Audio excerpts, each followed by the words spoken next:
오늘 말씀은 창세기 6장 1절에서 22절까지의 말씀입니다. 우리 한 절씩 교독하시고 마지막 절은 함께 읽겠습니다. 사람들이 땅 위에 늘어나기 시작하더니 그들에게서 딸들이 태어났다. 하나님의 아들들이 사람의 딸들의 아름다움을 보고 저마다 자기들의 마음에 드는 여자를 아내로 삼았다. 주님께서 말씀하셨다. 생명을 주는 나의 영이 사람 속에 영원히 머물지는 않을 것이다. 사람은 살과 피를 지닌 육체요 그들의 날은 120년이다. 그 무렵에 그 후에도 얼마 동안 땅 위에는 네피림이라고 하는 거인족이 있었다. 그들은 하나님의 아들들과 사람의 딸들 사이에서 태어난 자식들이었다. 그들은 옛날에 있던 용사들로서 유명한 사람들이었다. 주님께서는 사람의 죄악이 세상에 가득 차고 마음에 생각하는 모든 생각이 언제나 악한 것뿐임을 보시고서 땅 위에 사람 지으셨음을 후회하시며 마음 아파하셨다. 주님께서는 탄식하셨다. 내가 창조한 것이지만 사람을 이 땅 위에서 쓸어버리겠다. 사람뿐 아니라 짐승과 땅 위를 기어다니는 것과 공중의 새까지 그렇게 하겠다. 그것들을 만든 것이 후회되는구나. 그러나 노아만은 주님께 은혜를 입었다. 노아의 역사는 이러하다. 노아는 그 당대에 의롭고 흠이 없는 사람이었다. 노아는 하나님과 동행하는 사람이었다. 노아는 셈과 함과 야벳 이렇게 세 아들을 두었다. 하나님이 보시니 세상이 썩었고 무법천지가 되어 있었다. 하나님이 땅을 보시니 썩어 있었다.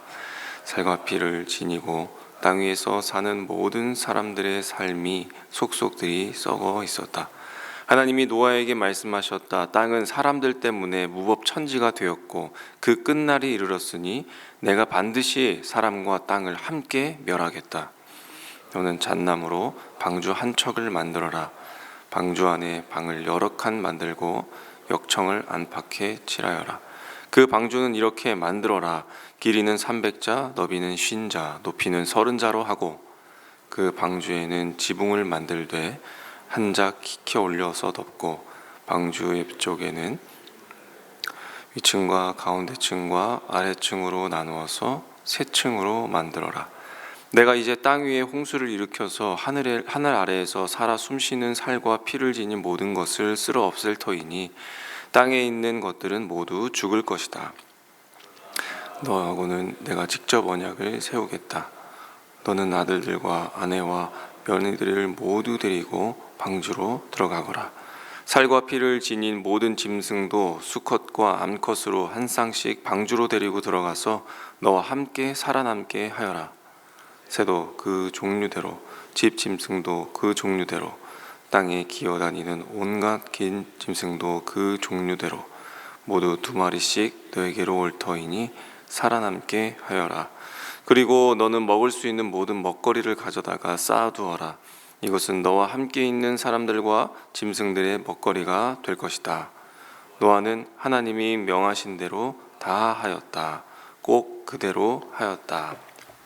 아멘.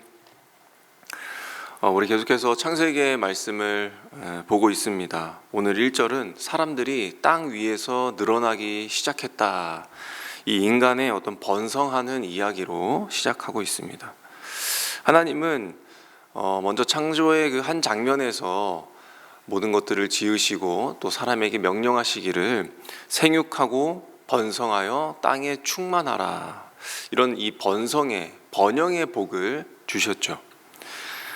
하나님이 지으신 생명이 늘어나고 하나님의 형상을 가진 존재가 온 땅에 퍼져서 이 하나님의 선하심을 드러내는 일 자체는 굉장한 축복입니다.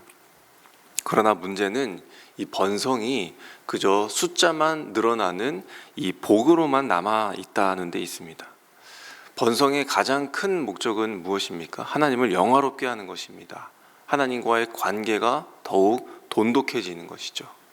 그러나 복만 존재하고 복의 근원이신 이 하나님이 없는 상태는 번영이 아니라 타락이라고 이야기하고 있는 것입니다. 타락이라고 한 말은 한자인 그 떨어질 타와 떨어질 락을 써서 말 그대로 하나님에게서 그만큼 많이 멀어졌다라고 하는 것을 의미하고 있는 것이죠. 그리고 그 결과가 6장 전체에 걸쳐서 다 썩었다. 무법천지가 되었다. 세상과 그리고 살과 피로 이루어진 모든 것들이 부패했다라고 하는 이 하나님의 탄식을 우리가 듣게 되는 것입니다. 오늘 2절에 보시면 하나님의 아들들이 이 사람의 딸들의 아름다움을 보고 취했다. 아내로 삼았다라고 이렇게 기록하고 있는데 우리가 굉장히 익숙한 묘사인 것 같죠. 보았다, 마음에 들었다, 그것을 삼았다. 이것은 창세기 3장 6절에 나오는 묘사입니다. 여자가 그 열매를 보고 먹음직도 하고 보암직도 하고 그렇게 좋게 여겨서 마음에 들어 그 열매를 결국 먹었다, 취했다라고 하는 이 묘사와 너무나도 닮아 있습니다. 이것은 죄의 패턴을 우리에게 보여주고 있는 것인데요. 에덴에서부터 시작된 이 죄의 패턴은 무엇입니까? 먼저 내 기준으로 보고 그 다음은 하나님이 규정하신 그 선을 따라서 사는 것이 아니라 내가 정한 선으로서 내가 마음에 드는 것 그리고 내가 원하는 방식으로 취하여 사는 이 패턴을 우리에게 보여주고 있는 것이죠. 그래서 번영에서 우리가 한순간 타락으로 가는 길은 우리가 하나님 없이 좋음을 정의하고 우리가 하나님 없이 취하는 방식으로 살기 시작했다라고 하는 이 차이에서 오는 것입니다. 하나님이 주신 복을 우리가 하나님의 뜻 안에서 누리는 것이 아니라 그 복을 내 욕망을 채우는 도구로 사용하기 시작할 때에 우리는 타락이 된다라고 하는 것을 말씀을 통해서 알게 하시는 것입니다. 네피림과 용사가 등장합니다. 갑자기 이 네피림과 용사가 등장하는 이유는 또 무엇일까요? 그 시대가 무엇을 번성이라 불렀는지를 드러내기 위함입니다. 하나님 없는 그 번성은 결국 힘의 번성, 자기 명성의 번성, 자기 이름의 번성이 된다는 것이죠. 사람들은 그렇게 영웅을 추앙하고 영웅을 만들어내며 자기 세상을 잘 돌보는 것처럼 그렇게 이야기하고 있지만 하나님 보시기에는 그것이 바로 하나의 타락의 증거였다라고 하는 것을 말씀하고 있습니다. 결혼 그리고 가정 그리고 우리가 사람끼리 맺는 관계들 그리고 우리의 성취 그리고 인간이 가진 그 영향력이라고 하는 이 번성은 사실 하나님이 주신 아주 좋은 선물입니다. 그러나 그 선물의 중심에서 하나님이 밀려나는 순간 선물은 우리를 살리는 그런 통로가 되는 것이 아니라 우리를 망가뜨리는 우상이 되고 마는 것이죠. 이 번성 자체가 죄가 되는 것이 아니라 복은 취하고 하나님은 버리려는 인간의 이 탐심 그리고 하나님에게서 분리되는 그 순간부터 부패가 시작된다는 사실을 본문이 우리에게 보여주는 것입니다. 그러므로 성도님들, 나와 내 가정 그리고 내 아내, 내 남편, 내 자녀가 하나님이 빠진 이런 성장과 성공과 번영은 결국 부패라고 하는 이 타락을 가져올 수 있음을 우리가 기억하면서 오늘도 하나님과 함께하는 하루, 복의 근원이 되신 이 하나님 중심으로 번성해 나가시는 우리 성도님들이 되시기를 간절히 소망합니다. 하나님께서 이 인간의 부패를 바라보시고 하나님은 어떠하셨을까요? 오늘 말씀해 보니까 하나님께서 이 사람의 죄악이 세상에 가득함을 보고 또 그 마음으로 생각하는 모든 계획이 항상 악한 것임을 보시고 라고 이렇게 바라보고 있습니다. 인간의 상태를 가장 정확하게 보시는 분은 하나님이십니다. 우리는 겉모습으로는 얼마든지 서로를 속일 수 있지만 하나님 앞에서는 우리의 존재를 감출 수 없고 숨길 수가 없다라고 하는 것을 말씀하고 있습니다. 하나님은 우리의 행동만 보시는 것이 아니라 우리의 생각, 우리의 마음, 우리의 내면까지도 정확하게 알고 계시는 분이신 것이죠. 하나님은 이런 우리를 다 아시고 6절 말씀에서 사람을 지으셨음을 한탄하사 마음에 근심하시고 또 후회하셨다라고 그렇게 말씀하셨습니다. 이 말은 하나님이 진정으로 내가 실수했구나, 내가 잘못 만들었구나 라고 하는 그 무능을 고백하시면서 후회하시는 것이 아닙니다. 우리가 잘 알고 있는 민수기 23장 19절 말씀에는 뭐라고 기록되어 있습니까? 하나님은 인생이 아니시니 시건하지 아니하시고 후회가 없으시도다 라고 그렇게 말씀하고 있습니다. 하나님은 사람처럼 감정에 휘둘려서 결정하신 분이 아니시고 또 번복하시는 분이 아니신 분이기 때문에 자신의 일과 결정에 사실은 후회함이 없으신 분이시죠. 그러면 이 후회하심은 어떤 의미로 우리가 생각하면 좋을까요? 그 6절은 하나님이 인간을 얼마나 사랑하셨는지, 그리고 하나님은 인간에게서 얼마나 가까이에서 관계하셨는지를 보여주는 말씀입니다. 하나님은 우리와 교제하시는 분, 하나님은 우리를 사랑하시는 분, 하나님은 우리를 끝까지 영원토록 관계를 맺어 살아가기를 원하시는 분이시다라고 하는 것을 말씀하고 있는 것입니다. 그러나 인간이 하나님을 떠나고 밀어내고 배제함으로 이 관계가 무너지게 된 것이죠. 그래서 죄는 무엇이라고 우리가 이야기할 수 있겠습니까? 하나님의 언약이나 하나님이 정해놓으신 그 규칙이나 룰을 깨뜨리는 것이 죄가 아니라 이 사랑의 관계를 깨뜨리는 것이 바로 죄라고 하는 것입니다. 하나님은 이 사이를 더 이상 갈라놓지 못하도록 죄를 더 이상 방치하지 않으시겠다라고 하는 그 결심을 세우셨던 것입니다. 그렇지만 하나님은 그 심판을 당장에 내리지 아니하시고 유예하는 그런 은혜를 우리에게 주신 것이죠. 오래 참으심으로 자기 백성들이 돌아오기를 기다리시는 그 시간을 가지셨습니다.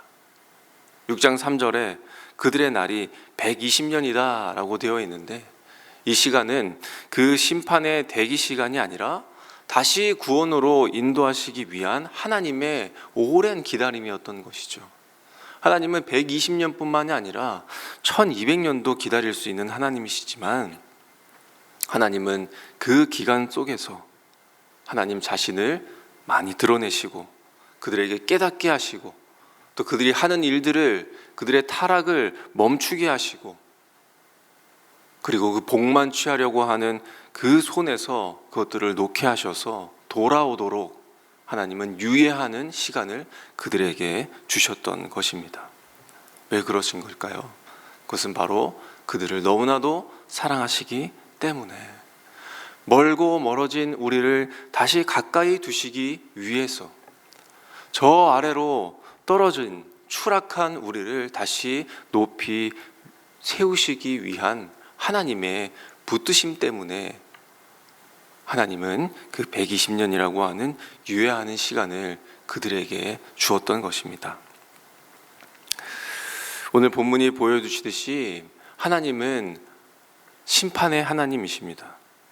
사랑의 반대말은 미움이 아니라 바로 방임이라는 말이 있듯이, 하나님께서 혹 그들을 심판하지 않았다면 그것은 방임이고 더 큰 악을 허용하는 그런 결과를 낳았을 것입니다. 하나님은 자기 백성을 포기하지 못하시는 그 사랑으로 지금까지도 참으시고 기다리시고 우리를 붙드시고 계시는 것을 믿으시길 바랍니다. 성도 여러분, 그래서 오늘 우리에게 주어진 이 하루는 어떤 하루이겠습니까? 하나님이 아직도 우리를 포기하지 아니하시는 그 은혜의 하루라고 하는 것입니다. 지금은 내가 아직 좀 멀쩡해 보이고 괜찮아 보인다고 해서 여유를 가지고 앞으로를 살아가는 삶이 아니라 언제든지 하나님 앞으로 돌아오라는 그 하나님의 초대로 인식하며 살아갈 오늘의 하루라고 하는 것입니다. 오늘 나의 하루가 하나님 나라로, 하나님 품으로 돌아갈 그 유예의 시간, 은혜의 시간임을 기억하면서 하나님께 더 가까이 힘찬 발걸음으로 딛고 나아가시는 우리 성도님들 되시기를 소망합니다. 이 심판의 한복판을 통과할 길을 그런데 하나님께서 마련해 주셨습니다. 계획하셨습니다. 그런데요, 이 길이요, 정말 우리가 인간이 상상할 수 없는 아주 놀라운 방식으로 주어졌다라고 하는 겁니다. 하나님은 그 방주의 크기와 길이와 창의 위치와 구조와 또 안과 밖의 그 세부까지 아주 구체적으로 말씀해 주십니다. 그 다음의 이야기지만 또한 모세에게 성막을 지으라 명하실 때에도 하나님은 하나하나를 그렇게 상세히 지시하셨죠. 이렇게 하나님께서 하나씩 지시해 주신 이 말씀의 의미가 어떤 것일까요? 바로 그것은 구원은 하나님이 계시해 주신 방법으로, 하나님이 계획하신 대로만 우리가 구원을 누릴 수 있다라고 하는 뜻입니다. 우리가 만든 길로는 구원받을 수 없고, 우리가 정한 방식으로는 구원에 이를 수 없고, 하나님이 열어주신 길로만 들어갈 수 있는 것을 오늘 말씀을 통해 보여주고 있습니다. 또 하나 놀라운 사실은 무엇이겠습니까? 그 방주에는 앞으로 나아갈 수 있도록 만드는 동력장치나 운전해 나갈 수 있는 조향장치가 없다는 것입니다. 돛이나 노나 핸들도 없습니다. 그저 이 방주는 물 위에 떠 있을 수 있는 기능만을 가지고 있습니다. 이 하나님의 설계도가 또 말씀해 주시는 것이 무엇이겠습니까? 구원은요, 우리가 열심히 노를 저어서 하나님께 나아갈 수 있는 것이 아니고, 노를 저어서 살아남을 수가 없고, 또 내가 운전해서 그 구원의 문 앞에 도달할 수도 없다라고 하는 것입니다. 구원은 하나님께 전적으로 맡겨지는 것이며, 하나님이 마련하신 그 안에 머무는 것뿐임이 바로 구원이라고 하는 것이죠. 내 힘으로 방향을 잡는 것이 아니라 하나님이 나의 구원이 되시도록 전부를 의탁하는 것이 바로 구원에 이르는 길입니다. 방주는 곧 죄악된 옛 세상에서 나는 죽고 그 물 가운데를 통과하여서 새롭게 된 세상에서 눈뜨게 하시는 하나님의 구원의 방주입니다. 오늘 우리가 하나님을 믿고 살아가면서 또 하나님의 그 구원의 섭리 안에 살게 된 것도 같은 이유입니다. 하나님께서 우리에게 예수 그리스도라고 하는 이 방주를 보내주셨기 때문이죠. 8절 말씀에 노아가 여호와께 하나님께 은혜를 입은 자였더라, 그렇게 말씀하신 것처럼 우리 또한 은혜로 살아있는 자들입니다. 하나님이 창세전부터 설계하신 이 놀라운 구원의 방식으로 여전히 우리를 붙드시고 여전히 우리를 새로운 삶을 살게 하신 것입니다. 성도님들, 오늘 우리가 함께 묵상한 이 창세기 6장은 창조와 타락과 그 구속의 흐름을 한눈에 보여줍니다. 하나님은 우리에게 2026년도라고 하는 새로운 날만 주신 것뿐만 아니라 새로운 삶을 주신 분이심을 꼭 기억하시며 오늘 하루를 감사로 여시기를 바랍니다. 이 세상의 거센 파도 앞에서 하나님은 우리에게 예수 그리스도라고 하는 그 은혜의 방주를 주시고 그 안에 거하는 삶으로 하나님은 우리를 초대하셨습니다. 나의 욕망을 따라 노를 저어서 살아가기보다 나를 살리신 그 은혜를 주신 하나님 앞에, 그리고 구원의 하나님과 동행하는 오늘의 복된 하루가 되시기를 간절히 소망합니다. 우리 함께 말씀 가지고 기도하실 때에 하나님, 우리가 하나님 없는 이 번성을 부러워하거나 쫓지 않게 하여 주시고 복의 근원이신 우리 하나님과 동행하는 진정한 복을 누리는 저희들 되게 하여 주시옵소서라고 기도합시다. 또한 심판을 유예하시며 또 기다리시는 그 하나님의 이 사랑을 기억하면서 오늘 하루 나에게 주어진 이 은혜의 기회임을 알고 죄에서 날마다 돌이키는 그 거룩한 삶을 살게 하여 주시기를, 또한 예수 그리스도라고 하는 이 구원의 방주 안에 우리가 거하며 내 인생의 키를 주님께 맡겨드리는 그런 삶이 되기를 우리 함께 기도하시겠습니다. 또한 오늘은 특별히 목장 모임을 위해서 기도하겠습니다. 모든 목장이 이 세상의 거센 파도 앞에서 성도들을 지키고 보호하는 그런 그런 작은 방주가 되게 하여 주시기를, 또 이 모임 가운데에 우리 성령 하나님의 또 내주하심과 또 기름 부으심이 있어서 마음이 아픈 지체들이 위로받고 또 영적으로 지친 영혼들이 다시 살아나는 이런 회복의 역사가, 이 새로운 삶이 주어지는 놀라운 이 모임이 될 수 있도록 우리 함께 기도해 주신 후에 우리 각자 가지고 나온 기도 제목을 우리 하나님께 올려드리도록 하겠습니다. 함께 기도하겠습니다.